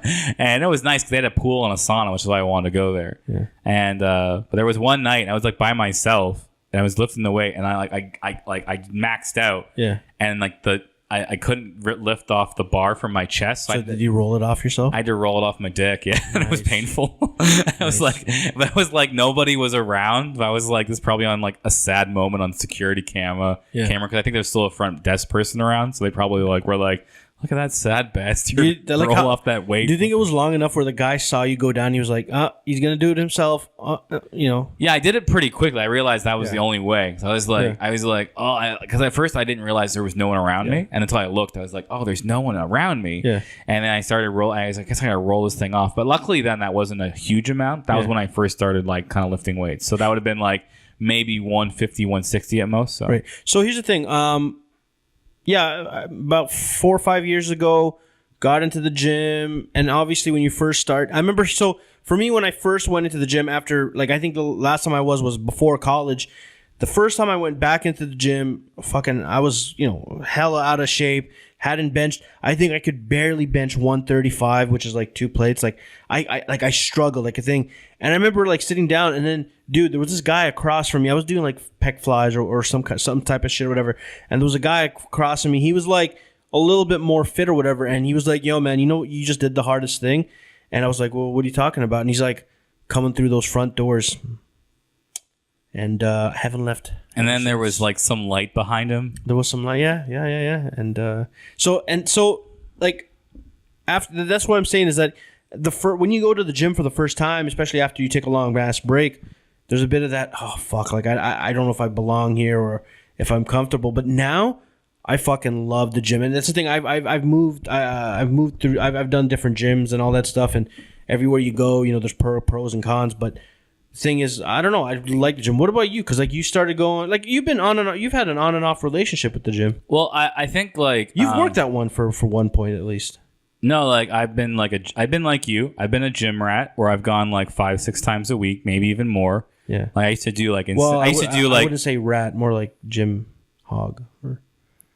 Well, they don't call it a gym hog; they call it gym rat. Okay. So that's like the word they use. Yeah. So like, and when I worked at the gym at Humber, the same way. Like, I would basically, because I was there, I'd work out. Yeah. And even when I stopped working there, I was used to going on like, I used to like run a lot because I was kind of like how I told you how I used to like exercise because I didn't like to. So you were a cardio bunny. You were more of a cardio guy. Well, that's how I started because I used to run on the treadmill and I used to like jog in like the summer. I used to be like a jogger and I would do a lot of more cardio. I'd rollerblade and I'd bike. And so for me, that felt like the kinetic movement felt like, I don't know, a bit more engaging, but also like it was tough. Like I remember when the first time I like was trying to run 20 minutes on like a treadmill. Oh yeah. It wasn't because I was out of breath or tired. It was just like boring, right? There's like me and the guy I used to work out with. You say it's like the 12-minute wall. Because you get to the 12 minutes of your workout, maybe you're trying to get to half hour. After that, you can like once you get past that part, like you're locked in. But there's like that one part. It's really you're around that like 10 to 12 minute zone. You're just like fuck. Like I want to stop. And you just got to push through it. And once you're used to pushing through it, it becomes less and less of an issue. I'm sure you feel the same about lifting weights, right? No, weights I can lift all. I love fucking lifting weights. Like, but I'm just saying when you get in, like maybe the first couple things you're like not really quite set in, and then eventually once you get pumping, it's probably better. No, that's why I take pre-workout and blast Ozzy Osbourne because that gets me in the fucking zone to lift weights. No, wait. For me, weightlifting has always been exciting. I just love. I love stacking it and fucking struggling. But for me, and this is where we differ, cardio just fucking like it made me like it just I was like because I hate like here's the thing, I could put a 45-minute weight training program and like bicep curls, deadlifts and whatever, and because of the variety I'm engaged. But when I'm in cardio and I'm like you said running against a wall, it thinks. So for me, have you ever tried HIIT cardio? I don't know what you mean by that. HIIT cardio, so high intensity interval training. Oh, like interval training. But it's a cardio form. So the way it works is I've done that. So I didn't ever tell you about my thing. No. I used to do this in college. It was the Lance Armstrong. Yeah. Before he was found out with steroids. Right. It was like a Nike or something workout I downloaded, and it was interval training. So it was like the whole like warm up, you run fast, like for 4 minutes straight, then you get a bit of a cool down for like 2-3 minutes, and then the same thing. Then you back to 4 minutes hard. Yeah. So I did the cycling, but like that's only like I remember doing that and been like I wouldn't be able to do this unless I was already someone who was a good runner. Well, it was like if I hadn't been able to been someone who can go on the treadmill for 30 minutes to set a flat speed of like 6 miles per hour or whatever, then I wouldn't have been someone who could have just started from scratch and done this. Because it was like I was good that I already had a base level of cardio. Right. Well, see, for me, the reason why I like HIIT was because for me it was the efficiency. And you're like, here's the thing: you can either do they call it steady state cardio. You can either run on a treadmill at maybe a moderate incline for 45 minutes, which is good, or you can do HIIT cardio for about 15. What sounds better to you? Now, obviously, HIIT is more intense. It's gonna, whatever, but it's done in 15 minutes. What do you prefer? I just want to know, because for me, no brainer was HIIT. Well, I my thing was I eventually moved on to I guess I have a similar sort of. I used to have a workout kind of thing. I don't know if it was ever a plan, but I kind of did a similar thing. Yeah. And I kept trying to like basically get gains from it. Was with the elliptical. Did you just say you tried to get gains from an elliptical? Yeah, because this way I would do this would be I would have a 45 to 50 minute thing, and how I looked at it, like I had my warm up, which was like 2-3 minutes, and then I hit it hard. I go to like max level, so it's like hard to move. Or like as hard as I could go. Yeah, and I would do that for 5 minutes. That's HIIT. Yeah, that's HIIT. So yeah, similar thing, but it's resistance. So you don't make gains on the cardio equipment though. Just to clarify, it's the same fucking thing, man. No, gains is like I'm pumping the muscle, gaining. Do you know what a gain is? You've gained something. Muscle. Shut the fuck up, Kevin. Muscle. No, it's like it's still a gain. I've gained some resistance. You're really into the cardio game, eh? No, I'm just saying that's what I used to do. because I found that like easy on my knees when I was first getting back. Oh, elliptical, yeah, 100%, yeah. So like because I was at a point when I lost all the weight, the 85 pounds or whatever it was. Yeah. That was the training thing I used like 5 days a week. Yeah. And that was my base level, and then I would hit the weights, but I would do them like low impact because like being on a keto sort of thing, you don't have the huge amount of like. I knew that I had like only so much energy to expel, so my weights were like maybe at most 30-40 minutes. So my workout was done in like an hour and a half, but most of it was the cardio, right? Because I knew I could at least get through that. But I was just like thinking like, well, I want to get the best like bang for my buck, right? That's what I thought. I thought of like what I was doing on the elliptical, kind of like cardio, but also kind of like a resistance training, right? And so that's all I mean. Okay, so here's the thing: we've talked about our past experiences, stuff we've experimented with. Your beliefs. Because here's the thing I find about fitness, and the thing is, I find that everybody preaches like if I try some shit, a lot of people is gonna try and preach it. Like we were talking about this. Remember, he said something like we were like, I guess like maybe it was like, you don't like you kind of like. You're like a maverick. You go and do your sort of own thing. Then you find out later you fucked up. But then you just like, but you're always happy that you at least made your own choice. Yes. Instead of listening to people. Yes. I'd rather crash on burn on my terms. And then instead of listening to somebody and then like maybe not having any impact or something. I don't know. So you rather just find your own way, which is just admirable, I think. Yes. Because you feel like eventually I'm going to find my way. You're like the Incredible Hulk, going from town to town, trying to figure yourself out. Just trying to find my way, but and then you're just like turning green and hulking out. No, because here's the thing: I'm also very wary of where I get my information from. Right? Like, I mean, Kirk, you're a big guy too. You're a big guy, so I know me and you have certain similarities and stuff. Mm-hmm. But some of the stuff that you've experimented and tried, like when you tell me, oh yeah, you should be drinking kefir. You should be drinking a lot of kefir. I'm kind of like wary about that because I'm no, I don't say you have to do that. I'm just saying like I've been like I think something I've changed, and it's one of those like I've realized it's one of those things. It's not like a crash thing. It's not like something you're gonna notice right away. But I've noticed like after like pounding back, I have like that 1 liter bottle. Yeah, and I normally get one every time I go to the grocery store once a week. Yeah, and I get yogurt too, and that sort of things. And I have like the what's the other some other stuff like that, and then just kind of like I think like, and I've noticed like, and I'm doing like the shakes and stuff, like the protein or whatever stuff like, and so I've noticed like I think like my stomach health feels better, like I feel better, and I'm not having like these outward kind of like crashes and different stuff, and I've been more consistent, I think. So I feel like that's played a big part of it, right? But I don't know how that'd work for you. Well, I just like think that like that's kind of like in line with what I've read about how those probiotics can be very like beneficial. Well, see, here's my thing with the fitness industry in general. The fitness industry, it is kind of like a Wild West. There are no regulations. Like me and my buddy, we went on this website. It was bodybuilding.com, and there was a guy named Jim Stepani. I don't know if you heard of him. He's like this doctor / fitness guy, and he has a video out there, and I don't know if some people can Google it. He basically said that after a workout, your glycogen storages are very low because you just worked out, which is true, because you work it out. So you know what he actually promoted in his video? And this guy's a big fucking jack guy, bodybuilding.com. He's like, yeah, so after a workout, I like to down 4 to 5 pixie sticks.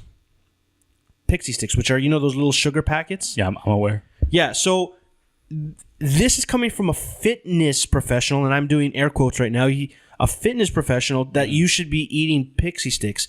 Now, I haven't been in the fitness game for too long, but I know for a fact that, yeah, you should be replenishing maybe your sugar and your glycogen, maybe through fruits and other venues, but you definitely don't want to be doing that with pixie sticks. Like, elite athletes will drink Gatorade and stuff like that, but that's because they're performing at that certain level, but you can't be promoting pixie sticks. I don't know. Would you eat pixie sticks, Kirk? I don't know. Like you're saying, maybe this is something like he's found this work for him. So it's something I wouldn't do. But like, I guess when you're looking at that kind of guy, like you're like, well, maybe that makes sense considering like the kind of level of workouts he's doing. And that's what I'm saying. Is it may not even be like something, because in the end, there's so much stuff you put in and take out of your body all the time that like, especially if you have a workout like that, Like maybe he's just working out so much. It could be anything. He could just have like Sure, fair enough. Like it's just maybe like he could have 3 bananas, right? And it'd be the same sort of effect. Okay. But like he just does like this is his routine. So like he doesn't notice the difference of anything else because he is working out at such a high level. But my issue is that the fitness industry, and I don't know if you've experienced because if you've delved into it, but my issue is that all it takes is somebody who looks the part to spit information that may or may not be true. Yeah, well, that's like the health thing altogether. And that's the thing. Like, and that's why I'm very wary when it comes to information that's coming from external. Like here, I do my research and I read it for a thing, but more importantly, I try it for myself. Like, you know, like if you tell me, you know, like today, you told me about Weight Watchers. Mm-hmm. You tell me about it. I'm wary about it still, but you know, but it's obviously working for Murray and stuff. And you told me about it. I still need to go and do the research for myself before I even try. Oh no, I just said like right? I just think being more moderate about how you eat and versus trying to crash diet would be maybe good because it sounds like you get so far and then you go right back. Where maybe it's not sustainable. Well, maybe it's just saying if you just found like a way that you can make constant like accomplishments, right? Even if they weren't like more than like a couple of pounds a month.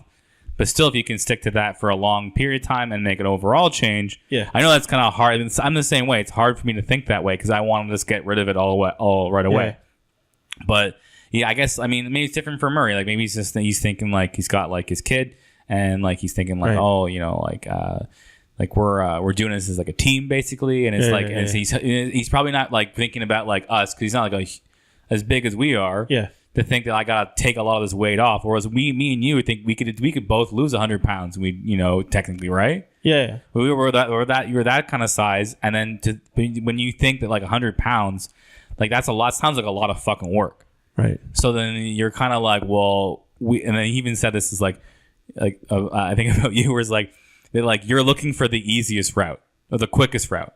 You kind of want, or like, and I agree because like I'm a similar way. Whereas sometimes I think like. That's why I've been doing certain things like butter coffee or there's certain things I do. I think you want to find the quickest way to A to B, right? Well, here's the thing. I'm saying everybody's like that, especially when you have so much to lose. Yeah. That's why it's so enticing. Every time you see this person lost 80, 90 pounds, 100 pounds on this diet, you're like, wow, I want to try that. But it probably is a fucking crash diet. Dude, the truth is if I wanted to do it the quickest way out, I would have gone to a professional. There are professionals out there. There's what do you call Berenstein Clinic. There is Weight Watchers. I think that's a major misconception is when you guys hear me say, "Oh, I'm trying this, I'm doing this." No, that was his. It's thing. Not about the quickest. No. I'm trying to find my way. Sure, but I'm just saying like those are all kind of like they're things that kind of like I think like you kind of go in expecting it's going to work like a certain way. No. And like you're not. We're saying you're not going in with like the foresight going like, oh yeah, I'm fine with is like. You know, if I lose, say, like 2 pounds a month for like the next 2 years, like I'm not like you're like we're like, I mean that's all we're saying. I'm not, No. Here's the thing. I have all the paper because I've been tracking my progress throughout the years, and I keep documented things and all this stuff because I'm a student, man. I'm just fucking learning about this stuff, and I'm the fucking guinea pig. I'm the fucking Hulk, man. I want to see what works and what doesn't, and that's my thing. But okay, before we get into that though, I just kind of want to know. Because we've talked about we're talking about stuff we did, we're trying or whatever. I want to know right now, as of today, what's your current health lifestyle system? What are your workouts like? What are you eating these days? Are you taking good drugs? What are you doing today? What's your thing? I think overall I'm pretty healthy. Like I don't have too much like health problems in the way. Like I had some kind of like we talked about like I had like a problem with my back, but I've been going to chiropractor and I haven't had any like issues like that since like March. Okay. And that's kind of like when I was working a lot, like and I was doing a skate guard thing, right? So that was kind of like a lot of like work, like like a lot of times I'm like doing stuff where I'm like I was already kind of achy and I was just kind of forced to like go and skate or do other stuff. And I didn't get enough time to like heal and basically and like until like that was in that point. But I think I eat pretty well. I still have like problems with like I order like pizza for like probably once a week still. Yeah. And I have like when I like work or something, sometimes I just like I can't like go eat a salad. Because a lot of times that's what I was doing at Sobeys was like the summer. I was trying to get like healthy snacks And for like a bigger meal, I would go get a salad or freshie or something like that. And but I feel like, the one thing I wanted to do more this summer was to work out and do like more exercise. But I found just that I was outside so much and walking around and doing other stuff that I'd see like on my like fitness counter. I'm like, oh, like this most months I'm hitting like 50 hours of just like activity. But then like it's not really that high impact. So maybe like I could do. That's where I've realized this month where I've done more. Like I've been going back trying to get to the gym. Doing like different sort of workouts. I was playing basketball a bit. I don't know. I'm looking forward to, playing like some ice hockey this year. So, and overall, like I feel like a bit more, like spring in my step, as you'd say. Okay. Like I feel like I'm definitely walking better and faster. And I don't feel, and it's almost like I didn't really know I was hindered before.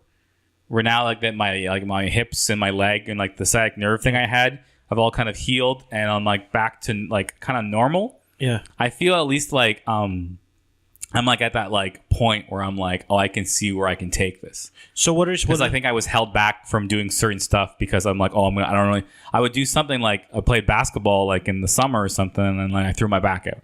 Right. And then or did some like it was just because it was like really hard to like go for like an hour and a half playing like, and then I didn't realize that like, oh, I thought I was just gonna be sore. I didn't know I was gonna like fuck myself up. Right. So what are some of your health goals? Like where, after you're doing your own thing and then you find your own little thing that works for you. Where do you want to get to? Like from a physical, mental, spiritual. What kind of where do you want to get to? I don't know. I think mentally I'm doing okay right now. Okay. I still have things to work on, like I guess, but the physical thing, like I'd like to, I don't know, just get back to like, figure out how to get back to where I was like, 3 years ago. Okay. So I'd like to get down to like, I don't need to be under 200 pounds, but around 200, I'm fine with like 215 or lower. Yeah. I think is at a point where I'd be comfortable again because it's like the point where I'm like, I'd fit back into all my old clothes. Yeah. It'd be like a size large again, right? Roughly. And I think that would bring a bit more confidence into my game. I'd be able to do things a lot easier. I wouldn't have to worry about the stress on my joints that I have now. That's kind of where I think like a lot of that stuff with like the back and other stuff I had crept up on me because all this weight came back on. And I'm still trying to do the same shit that I used to do before, like activity wise, and my body's not having it. So definitely, I know. So for me, my goals are like here's the thing, because I just turned 30. There's a scientific thing saying out there that by the time you turn 32, 33, 34, that's when your body starts to, let's just say, decline. Like your body, you start to lose muscle mass, not at an alarming, crazy rate, but most men, they say most men physically peak between 30 and 34. So 32. It's like the testosterone. That's the thing that drives it, right? Things like that. So for me, testosterone drives the whole thing. I think. Yeah. So for me, I have about 2 more years before I hit my physical peak. Peaking is good though. No, I want to peak. I want to peak. So for me, I want to peak, and I want to get down into a weight. I'm aiming for. I'd like to get 210, 220. That's a number I like that sound. Like I don't want to go down to, I mean, here's the thing. If it leads down to 190, that'd be crazy. I'd be holy shit. But yeah. I feel like 210 for my height and whatever, and for what the things that I want to do, 210 seems. So I just have a question, Kevin. Yeah. What are we gonna do to adhere to these goals that we have? I'm gonna do that, but for now, I want to just. So when we started this podcasting, we're gonna talk about. No. We're gonna finish it up, but right now I want to just spit about what my current situation is right now, and then we'll go into what I'm gonna do. So, from a dietary point of view, I know I've been working real hard to eliminate sugars because I have the osteoarthritis and I have inflammation issues. I know sugar is just not good for me. Like it's just not working. I need to eliminate that. So sugar's out there. I'm keeping the protein moderately high and keeping the fats moderately high. Because here's the thing: fats is satiating. Like I can hear it. Like I'd say satiated. Yeah, satiated. But like it was like the first time I was like, how do you even, like it's just this stuff? Maybe because we keep on saying Shusits, yeah. But yeah, so like have you been shusated? Yeah, so like I'm trying to keep that diet into check. I am calorie counting. I have been for the past couple of years. I do calorie count. I admit over the past couple of months it has gone up or whatever. Yeah, I was gonna say because the other thing I was gonna try to mention with the, I think that Murray was letting me know about the Weight Watchers. It seems to change, which you don't have to take that exact diet. Yeah, Weight Watchers, but like take into account that like they give you a bit of a break, not only now just with veggies and fruit. Yeah, but also with like things that are like lean protein, so like chicken and eggs and stuff. Yeah. So it's like that's the kind of things that like it rewards you, because then you're like, well, then you don't blow, like you can have you don't blow your points on like the things, those things. So then you kind of learn that those are the good things to eat. Yeah. So that's kind of like the same sort of thing I was mentioning earlier, which is like it's all the quality of calories, I guess, that makes a big difference. So like, because when you start breaking down all the elements of food, you want to get something that's like high protein. You want protein, you want fiber. And you can have fat, but healthy fat, obviously. And you want to limit other things that like aren't good for you. Oh, yeah, I'm trying to cut also on certain types of carbs, starches and stuff like that. Like I'll still stick to like, more complex stuff, grains. But again, I'm trying to go back to what originally worked for me. I don't know if you call it a bodybuilding diet, but I'm trying to get into more, and I'm also trying to find more of a routine. So because I don't know if you ever heard of the saying, it takes 21 days to develop a habit, 90 days to develop a lifestyle, right? So for me, like right now, I've been doing apple cider vinegar in the mornings for about maybe 2 weeks now, and I think it's starting to kick on, and it's fucking whatever. So yeah, that's what I'm doing from a dietary point of view. From an exercise point of view, I'm kind of designing this program, but I've been doing this thing where I did a full body. There's a guy named Vince Gironda. It's 8x8. It's a cool program. You should look it up if you're into weightlifting. It was a full body. I'm now working into upper lower, and then eventually I'm going to go to a push pull legs. This is all bodybuilding jargon. Push pull legs, got it. Push pull legs, yeah. So I'm working on a cycle where I go through all this stuff, and then also I'm trying to incorporate more cardio, because cardio is helpful. I think I'm gonna do a balance of HIIT and steady state, because variety is a spice of life. Yeah, no, I mean that's good when you're saying that, because that's what I would like to do more of, is that kind of like, I got to keep it fun for me. I mean like it's like those like that's kind of thing I've been noticing on like Google Fit. That's the new update they had, where it's like there's like the amount of minutes you spend active, but also it has a thing called heart points, where it's like basically it measures if you were going fast enough to get your heart rate to a certain point. You're all about the maps, eh? Google, what do you call it? Google Fit. I've been using this on my phone for the last like year or so. It's good because it's like it's like, no, I like it. The technology that you're. No, my thing with like this, like these sort of things, I started with a Fitbit, but I didn't like wearing it. So as soon as I found out my phone did it for me, and I had my phone everywhere, I was like, I'll just use my phone. Yeah. So I like it because like it's keeping score. Right. And it's like, if you're competitive with yourself, then you just try to better yourself. Right. Like last year at the rink, like my first month there, I was kind of hurt, right? That's when I hurt my back first. Yeah. And I think I did like 40 hours. Yeah. And that was like the first month. And I was like, okay. And then so January, I was working more. I did like 60 hours. Yeah. And like it tracked me. And then like by the end of the season, I like my highest was like almost 90. So I was almost like hitting like 3 hours a day of activity, because I'd be skating, walking, like doing other stuff. Like I'd be doing, I mean, I think I was just like getting like and good cardio too, because that's like some of the stuff I can skate pretty well. So it's like high impact cardio for me. Yeah. So I was like getting the heart rate up, and that's when I started losing weight again. Kind of over the winter, I started to get kind of more active again. That's but right, for me, I guess another point of view is the supplementation, the current drugs that I'm taking.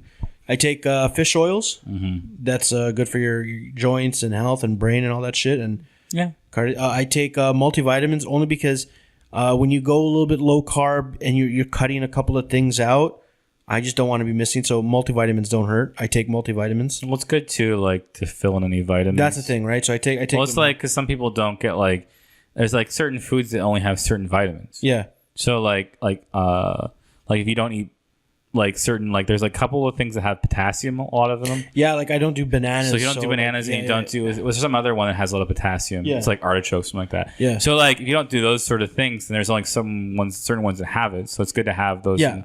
I mean, the only thing is that like everything I've always read, those are like supplements are kind of still secondary. Yeah, actually no, getting the actual like. Yeah. But for me, I just take it because it's more convenient form. Like instead of eating like bananas, I'd rather put pills. So I take the multi fish oil. I take there's this thing I think it's called glucosamine and chachastis. The Rock takes this. Mm-hmm. The Rock takes it because he's a fucking old guy. But have you seen him work out? He's a monster. I've seen what The Rock looks like. I assume he works out. He works out. But I assume that guy's lifted some weights. He has this on his supplement thing, and I've looked into it. It's a joint and bone support. So yeah, my grandma takes that. So for me, I've been dealing with the tendonitis in the right arm and a couple of issues and tightness and all that stuff. I've been taking it just to help me out, and I got to see how it goes. But I'm taking it because it's proper. I take that apple cider vinegar in the morning to help with the satiations. I take a pre-workout before work because here's the thing: I work out after my job. Mm-hmm. I do a fairly physical job. Because I can tell you something about pre-workout. Yes, that probably won't affect you, but it affected me. Yes, you got to be careful with that. No, because I'm prone to depression with what I have. So it's like, but someone didn't tell me that until after the guy gave me it to me. He's like, "Oh yeah, I was mentioned to you like if you have this depression, then like you shouldn't take this because like it can affect you mentally if you're prone to any sort of thing." So like I had like a time where like I was pounding that stuff and I was having a great time for like the first couple weeks. Yeah, and all of a sudden like boom, I went kind of like kooky. Right. See, for me, I like I forget what it is. I don't know. Beta alanines for the muscle, creatine's. There's nootropics in it. There's certain things that help you with mental focus. Every type of pre has different degrees, and you got to. Here's the thing with pre. At the end of the day, you don't need that shit. You can take a black coffee that will get your job done. Mm-hmm. But for me, I like the fucking little after effects. It's like a little fucking drug where, dude, like you take some like I understand. I've experimented. I've done it. Yeah, I totally get it. Here's the thing. It's one of those times like because you're like. Even like if you're like psyching yourself up to go work out. Oh yeah, man. Listen. It's like amazing just to go into a workout and you're just ready. Oh, dude. It's great. Like it's like being able to turn a light switch on. No, there's been times where I've come off like a 12-hour shift. I'm drained or whatever. I fucking take a scoop of good old Mr. Hyde pre-workout, which had 500 milligrams of or caffeine and stuff. Take that, pop in a little bit of Ozzy Osbourne and just put that in and bark at the moon. Do you like the song No More Tears? No More Tears. Hellraiser, I like that. But I like No More Tears for some reason a lot. It's not really a pump out song, but it's okay. No, I just like that song. I like there's like that like weird like it's like a synth in the middle of it. Right. But yeah, so I take the pre, but I do cycle because I've had issues in the past with caffeine and overdosing. Like I've had issues with like in college. I took like Red Bulls and coffees, and so I've had. I remember you had a heart problem, and they were like, yes, they didn't do an EKG on you in college. Yes, because of the caffeine. I told you. Yeah, so basically, it was that one day where we just kept making jokes about you having heart. Well, because we were like, we were like, oh, Moki's having a heart attack, but like we all thought like it was just like it wasn't for real. Listen, we were like we were making the joke on the pretense that we thought it was just funny that someone who was 20 years old was gonna have a heart attack. Listen, but not that we actually thought you were gonna have a heart attack. Listen, the backstory was I was working 2 jobs. I worked an early AM job where I woke up at like 6 in the morning, worked for like 3-4 hours, went to school, did that shit, and then I worked a PM job and I finished until about maybe 10 o'clock at night. Got home. Didn't you work at the Bay back then? I worked at the Bay in the morning, then I worked at Shoppers Drug Mart in the evening, and school in between. I did that for about 3 months, and so I'd start my days off with some coffees. Learned about triple triples. You ever heard about a triple triple? It's like triple sugar, triple cream. So I did all that shit. We call that not coffee. And then in the evenings, I'd have about maybe 2 Red Bulls. I did that for like 2-3 months straight. And eventually one day after leaving school one day, I was at Kipling Station and I went on the train. All of a sudden, I had this enormous killing fucking headache. I blacked out. What do you call it? I think a couple hours go by later. I wake up. I'm still at Kipling Station. Fucking, I basically blacked out and took the train maybe 3-4 times. Like, it was so bad. And then I went to the doctor. That's when they were like, "Oh, you have kind of like a fast heart rate and all that stuff."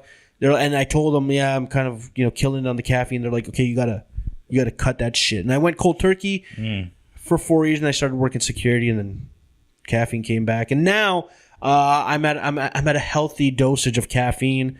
I have a little small black coffee in the morning just to get me up, and then in the evening I take a medium level pre-workout just to get me in there, and I'm done. So yeah, I have my one coffee most times, and then I have I drink tea now. But then the one tea I got recently was is a chai tea. It's called Dirty Chai, and it's got espresso in it as well. Oh, okay. It's actually really good. Yeah, like I really like it because it's not like as hard hitting as an espresso. Yeah, but it's a little bit of a wake up more than just a regular tea. So I have that now. I had it today at 5. Yeah. So I was I had some tea at 5 or 4 or whatever. Remember we talked earlier? So I was I just had that. I was just making something, and I'm like, okay, I'm gonna have some tea, and it was that sort of thing. But that's kind of where I go, because I can't I don't really need I like getting tired and then going to sleep. I don't like being I don't like being jittery at weird times. Yeah. If it's 2 a.m. and I'm all then I don't or it's too early in the morning and I'm trying to pound back coffee. I try to go what's natural, how I feel in terms of tiredness. So here's another thing that I've also recently discovered and thing is that sleep is not detrimental. It's just fucking. It's the worst thing. Sleep kills everybody. No. Everybody dies, and it's in your sleep. No, so when I was doing security work, I was averaging maybe 3-4 hours a night, and I don't know if you probably heard on Joe Rogan, and he was talking to a guy named, I think, Matthew Walker. He's a sleep expert, and he was just basically going over the points, and people can find him. Basically, if you're not getting between 7 and 8, he was talking about REM. Right? REM is very important to thing, and you know what that stands for? Rapid eye movement. Yeah, so that's what the band's been called all this time. Rapid eye movement. Rapid eye movement. The band. Yeah, fuck it. You like that band, Rapid Eye Movement? Yeah, it's a good band. But I've been slowly building up ever since I started my new job. I've been slowly trying to build up my sleep thing. I'm right now at anywhere between 6 and 7. For anybody listening as well, the thing Kevin's talking about sleep, they mentioned in the podcast about people who drink too much. Yeah. Because if you drink and you pass out or you drink heavy, you're also missing REM sleep. Yeah. And so it's why if you're someone who's binge drinking and drinking too much, sleep, and you're trying to go to sleep, then it makes you dream. Your dreams are weird, and also it pushes back every time your REM when it's going to happen properly. So then you're, even though you've passed out and you think you've had a good sleep, you haven't. Yeah. It's bad for your brain. So what do you call? We started, talking about the health stuff and some of the stuff we're doing right now. But see, the thing is, though, we had a big announcement. Yes, and I wanted to get to it earlier because then people will it. We had to. So whoever stuck, if you stood around the whole time and listened to all this, we have a big announcement. Here's the big announcement. And here Kevin's going to make it. Me and Kirk. So me, Kevin Hamoki, and Kirk Hicks. You can go on our Instagrams. Maybe we're gonna start doing shit and stuff. Don't go on my Instagram. No, go on his Instagram. I just have pictures of seagulls and Go on. Me and Kirk, we're gonna do a challenge. We're gonna weight loss challenge. A weight loss challenge. Should we call it something more aggressive though? I say fat fuck challenge. The fat fuck challenge. Fat fuck. I don't know what do you want? What are you feeling?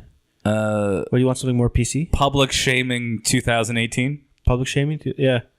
Well, what are the stakes? The stakes are going to be, so how long we're agreeing the competition is going to go for 3 months? Let's go because end of the year. So okay, so whoever has home stretch, and then we haven't agreed if it's going to be based on BMI because our BMIs are actually pretty close. Okay, but our weight's about 30 pounds difference, right? Yeah, but here's the thing: we can. Do you want to go by weight, by pounds, or BMI? I like fucking boxing rule, bro. We're going by weight. We're pound for pound. Pound for pound. Okay, we're going pound for pound. Yeah. Until the new year, and then you're going down, as I say. It's a boxing thing. Dude, I get competitive as fuck.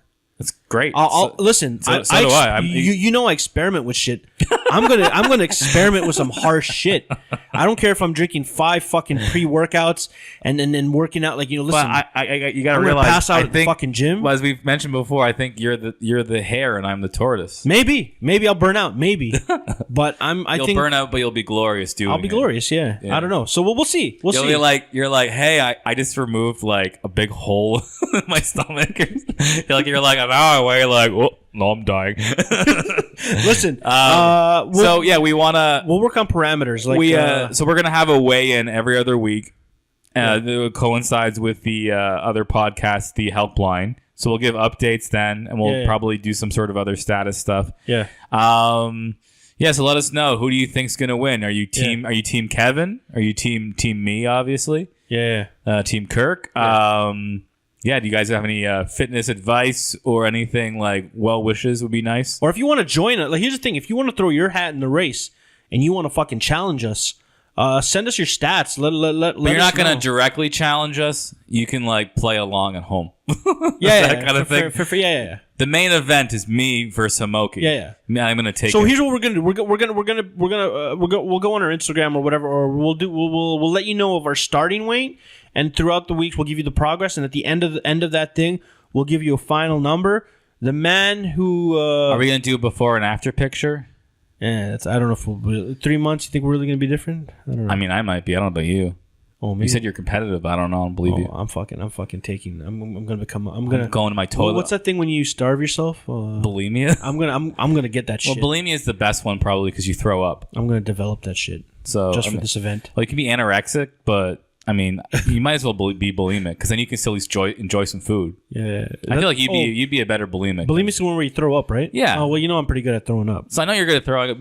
Yeah, don't do that. So So anyway, I think you'd be because you could have like your hamburger or cheeseburger or something like that, and then just still throw it up. You know what? Here's what we'll do, and we're not gonna. We don't condone this. We're just kidding around. We're not gonna disclose what we're actually doing. Mm-hmm. We'll reveal that at the end. So at the end, like let's say you lose a certain amount, I lose a certain amount, and let's say whatever, and people are gonna be like, oh shit, whatever. Or maybe maybe I'm not optimistic. Maybe we fuck up and we actually gain weight. Maybe something happens and we're like, oh fuck, man. We just become more muscular somehow. Hey, listen. I don't know if listen.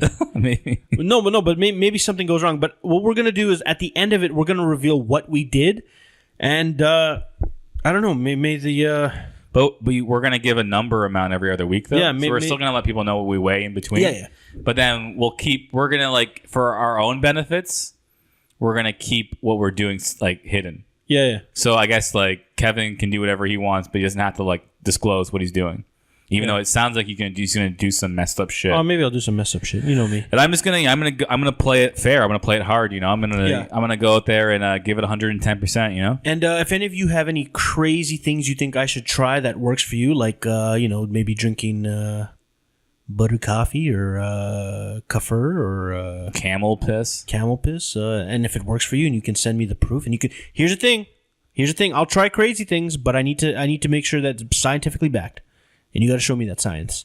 Anyways, we're going to do that. We're going to give more details.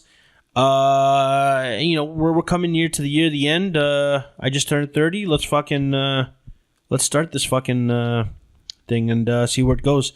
So, yeah, let us know what your thoughts are on that. If you have any health advice, maybe you're a health nutritionist. At the end of the day, if you're still listening to this podcast, you just listened to a podcast where two fat guys talk about drinking butter coffee and gave you all the advice they had that hasn't really worked for them. Yes, you just literally listened to that, and but we had some good nuggets here and there. Yeah, you learn basically what not to do. Yes, learn from our mistakes, so you don't have to make them yourselves. And that's the Other Guys podcast. Good night, and get fit. Get fucked, Kevin.